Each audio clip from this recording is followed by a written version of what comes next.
Allah Teala Kur'an-ı Kerim'de buyurur ki: وَلَقَدْ بَعَثْنَا فِي كُلِّ أُمَّةٍ رَسُولٍ Biz hər ümmət üçün Rasul göndərdik.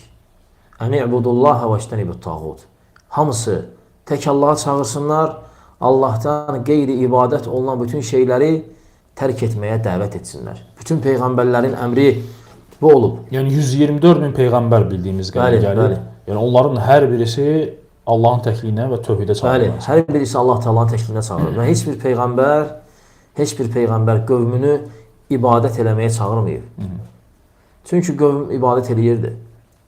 İnsanın xislətində zəlillik, xudu var, əyilmək var. Bəli. Nəyəsə əyilməlidir, nəyəsə ibadət eləməlidir, nəyəsə tapınmalıdır.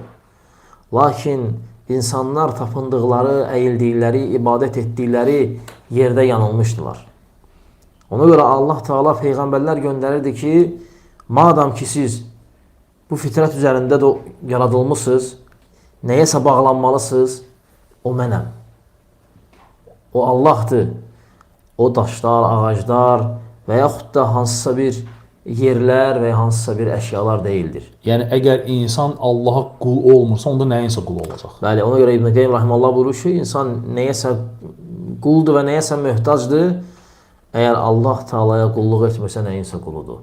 Bəli. Ona görə İbn Qayyim rahimehullah buyurur ki, Allah Taala rasulları göndərdi ki, qullar qullara qulluqdan çıxsın və Xaliqə qul olsun.